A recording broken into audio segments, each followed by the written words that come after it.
नमस्कार दोस्तों, कैसे हैं आप? आई होप कि आप सब अच्छे होंगे। दोस्तों, स्वागत है आपका आपके यूट्यूब चैनल सुपर टीच में। आज का पहला प्रश्न है, भाषा शिक्षण की कक्षा में निम्न में से कौन सा आकलन बिंदु नहीं है? ऑप्शंस है सुनना बोलना, दूसरा पढ़ना समझना, तीसरा लिखना अभिव्यक्ति, चौथा चित्र बनाना। तो यहाँ पे भाषा शिक्षण की कक्षा में जो आकलन बिंदु नहीं है वो है ऑप्शन डी, चित्र बनाना। अगला प्रश्न, भाषा की आकलन करने के बाद महत्वपूर्ण सोपान होना चाहिए। कौन सा सोपान होना चाहिए आकलन करने के बाद? तो ऑप्शंस दिए गए हैं, आकलन के से प्राप्त आंकड़ों के आधार पर बच्चों के अभिभावकों से विचार विमर्श करना। तो भाषा के आकलन करने के बाद हमें यही करना चाहिए कि आकलन से प्राप्त जो आंकड़े हैं उनके आधार पर बच्चों के अभिभावकों से विचार विमर्श। अगला प्रश्न, भाषा के सतत और व्यापक मूल्यांकन का उद्देश्य क्या है? ऑप्शंस हैं, बच्चों की सीखने की प्रक्रिया को समझकर उपयुक्त शिक्षण अधिगम प्रक्रिया अपनाना, दूसरा अगली कक्षा में प्रोन्नत करने हेतु लक्ष्य जुटाना, तीसरा बच्चों की त्रुटियों की पहचान करना, चौथा मूल्यांकन की परंपरा का निर्वाह करना। आंसर हो जाएगा, सतत एवं व्यापक मूल्यांकन का उद्देश्य है बच्चों की सीखने की प्रक्रिया को समझकर उपयुक्त शिक्षण अधिगम प्रक्रिया अपनाना। ऑप्शन ए सही उत्तर हो जाएगा। अगला प्रश्न, निम्नलिखित में से लेखन और उच्चारण के लिए कौन सी किस स्तर की अनुकरण विधि उपयोगी है? तो किस स्तर पर यह अनुकरण विधि उपयोगी है लेखन और उच्चारण के लिए? तो ये है प्रारंभिक स्तर पर। ऑप्शन डी इसका सही उत्तर हो जाएगा। अगला प्रश्न, निम्न में से गद्य साहित्य का मुख्य प्रकार या स्वरूप कौन सा है? ऑप्शंस दिए गए हैं, विवेचनात्मक पद, अलंकृत पद, नियोजित गद्य एवं पद, या फिर सर्जनात्मक गद्य।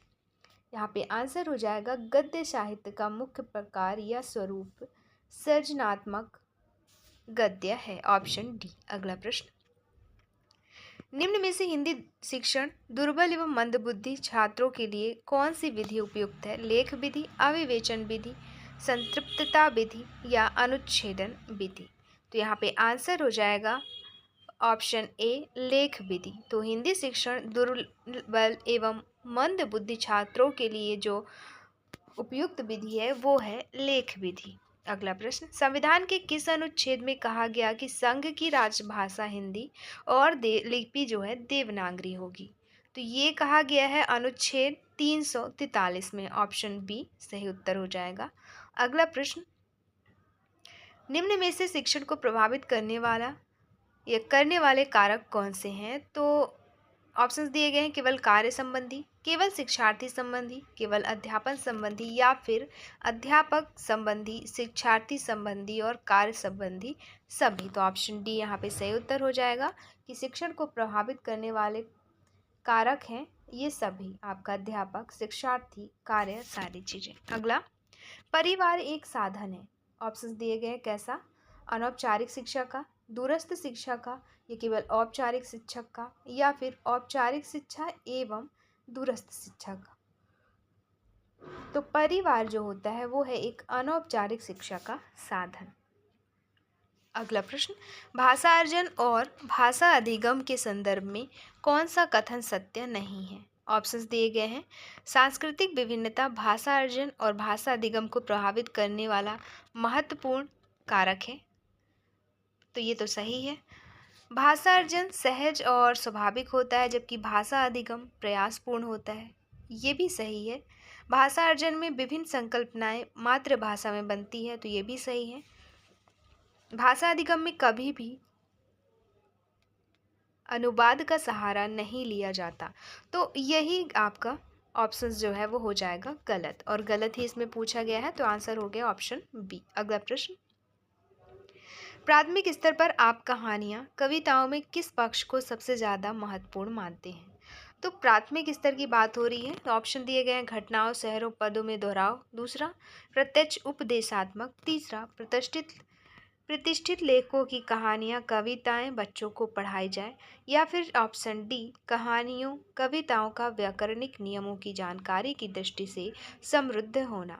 तो यहाँ पे आंसर हो जाएगा ऑप्शन डी, कहानी कविताओं का व्याकरणिक नियमों की जानकारी की दृष्टि से समृद्ध होना। अगला प्रश्न, कपट का व्यवहार भाव व्यक्त करने वाली कहावत निम्नांकित कहावतों में से कौन सी है? तो जो कपट का व्यवहार भाव व्यक्त करे, इन ऑप्शंस में से कौन सी कहावत सही है?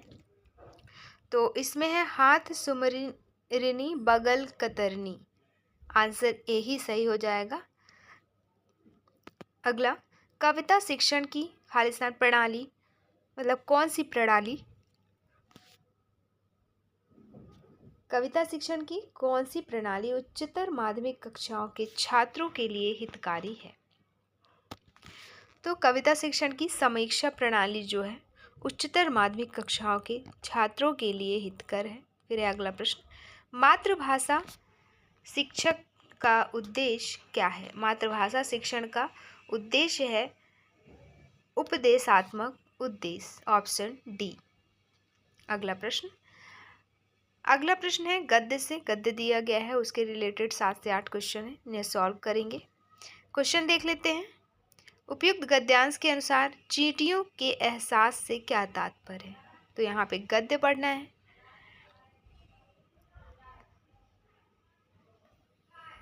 एक सेकेंड के लिए इसे आप एक स्क्रीनशॉट कर लेंगे और इसे एक बार पूरा पढ़ लेंगे आप, और फिर इसके क्वेश्चन आपको सॉल्व करने हैं। तो चलिए गद्य पढ़ते हैं। उस रोज बहुत से लोग एक साथ थे, मैदान में बैठे गुनगुनी धूप का आनंद ले रहे थे।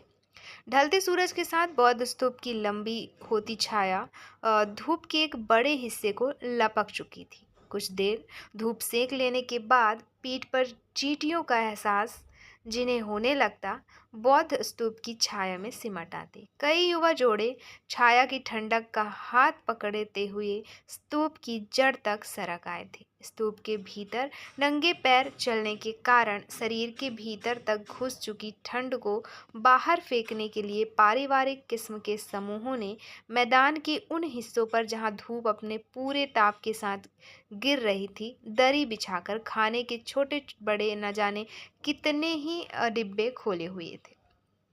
इतना कुछ एक साथ था कि हवा को हवा की तरह अलग से पहचानना भी मुश्किल था। स्कूली बच्चों के कितने ही समूह अध्यापिकाओं के दिशा निर्देश पर पंक्तिबद्ध होकर भी अपने को धूप का हिस्सा होने से बचा नहीं पा रहे थे। तभी न जाने कहाँ से स्तूप की कौन सी दीवार से उठती एक आवाज़ उस बौद्ध विहार के विहार करने के नियम कायदे निर्देशित करने लगी। लड़का लड़की मैदान में एक साथ न जाने बैठे, बिना लय ताल के उच्चारित होते कितने ही दोहरावों की एक रास्ता चुभने वाली थी। दोहराने वाली आवाज़ को भी उसका बेसुरापन अखरा या नहीं कहा नहीं जा सकता, पर मात्राओं को घटाते बढ़ाते हुए निर्देशों का मजमून थोड़ा बदल चुका था। लड़के लड़की का मैदान में बैठना एक साथ मना है। कितने ही युवा जोड़े इस कर्कश उद्घोषणा रूपी गीत के स्थाई के बाद कर्ण कटु होकर उठते अंतरे को सुनने से पहले ही खड़े हो चुके थे और यूं ही टहलने लगे थे। यूं ही टहलते हुए एक दूसरे से अचानक सट जाने या अनचाहे टकरा जाने वाली स्थितियां भी उन्हें सचेत करने लगी थी कि नियम की कोई नई धारा प्रताड़ना की तरह उनके कानों में न पड़ जाए। अगला पैराग्राफ है, लेकिन गोद में सिर रखकर लेटा हुआ वह लड़का जो अपने पेट पर लैपटॉप रखे हुए है, लैपटॉप की पीठ उसके मुड़े हुए घुटनों पर टिकी हुई है, आंखें बौद्ध मंत्रों की पीडीएफ फाइल पर जमी हुई है, वह वैसे ही लेटे लेटे अपनी साथिन को मंत्रों के अर्थ बता रहा था। काफी देर से सुने जा रहे बौद्ध मंत्रों से विषयांतर करते हुए साथी ने एक किस्सा बयां करने लगी थी कि एक बार यह किसी और जगह की बात है। 2 घुटे सिर वाले मुझे, तो आप इसे पढ़ लीजिएगा, ये पूरी गद्य है, काफ़ी लंबी है, वीडियो लंबी हो जाएगी। चलिए क्वेश्चन देखते हैं। चींटियों के एहसास से क्या तात्पर्य है? ऑप्शंस दिए गए हैं। चुनचुनाहट होना, पेट के अंदर हड़बड़ाहट होना, लोगों को चींटी की तरह गदबदाहट होना या दोहरावों की एक रास्ता। तो चींटियों के एहसास से यहाँ पे तात्पर्य था चुनचुनाहट होना, ऑप्शन ए। अगला प्रश्न, उपयुक्त गद्यांश के अनुसार हवा को हवा की तरह पहचानना क्यों मुश्किल था?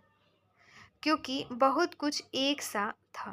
अगला, स्कूली बच्चे किससे खुद को बचा नहीं पा रहे थे? तो वे धूप का हिस्सा होने से खुद को बचा नहीं पा रहे थे। अगला, स्तूप की किसी दीवार से क्या आवाज आई? तो स्तूप की किसी दीवार से आवाज आई, लड़का लड़की मैदान में एक साथ ना बैठे। अगला क्वेश्चन, असत्य कथन बताना है। दिए गए वाक्यों में से पहला है, लैपटॉप वाला लड़का साथिन के साथ का हर छोटे से छोटा क्षण भी स्मृतियों में कैद कर लेना चाहता था। तो यही गलत है। ऑप्शन सॉरी ये सही है। ये दिया गया है आपके गद्य में सेकंड पैराग्राफ की फर्स्ट लाइन में। फिर दूसरा है, स्तूप की किसी दीवार से उठती एक आवाज उस बौद्ध विहार के बिहार करने के नियम कायदे निर्देशित करने लगी, लड़का लड़की मैदान में एक साथ ना बैठे। ये भी सही है। अकस्मात लैपटॉप वाले लड़के को प्रतीत हुआ कि उसे पराई दुनिया में फेंक दिया गया, यहाँ बहुत शांति। ये बिल्कुल गलत है, ऐसा कुछ भी नहीं है इस गद्य में। तो ऑप्शन सी इसका सही उत्तर हो जाएगा। अगला प्रश्न है, लड़के ने एक क्लिक से क्या हटा दिया था? तो लड़के ने एक क्लिक से मंत्रों की पीडीएफ फाइल को हटा दिया था। अगला प्रश्न, किस शब्द का प्रयोग उपयुक्त गद्यांश में नहीं किया गया? तो सनसनाहट शब्द जो है इस गद्यांश में नहीं है, बाकी के खदबदाहट, हड़बड़ाहट, चहलकदमी सारे ही शब्द जो है इस गद्यांश में हैं। अगला क्वेश्चन, अकस्मात का विलोम शब्द क्या है? दोस्तों, अकस्मात का विलोम शब्द है जानबूझकर।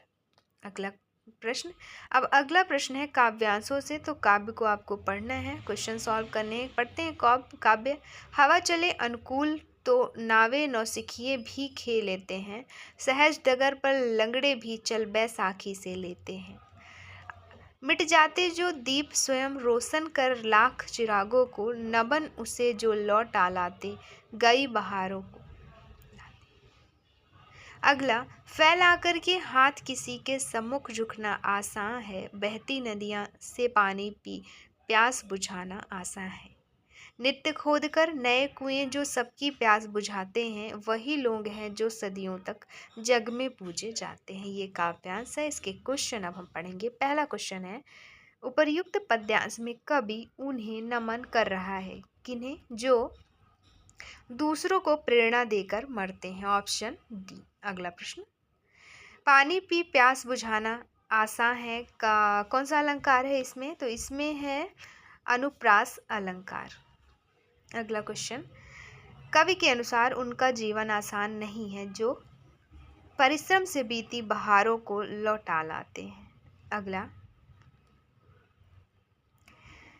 भेड़िया दशान होना निम्न में से क्या इसका क्या अर्थ है? तो इसका अर्थ है देखा देखी करना। अगला क्वेश्चन, दी गई विभक्ति से के द्वारा किस कारक की विभक्ति है?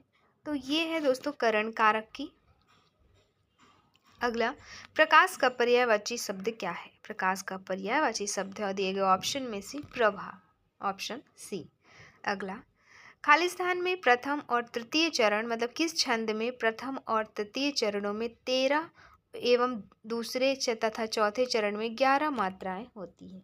तो ये होती है दोहा में। अगला क्वेश्चन, कौन सा जन्मजात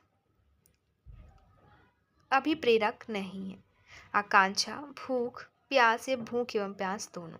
तो जन्मजात अभिप्रेरक नहीं है आकांक्षा। Option A.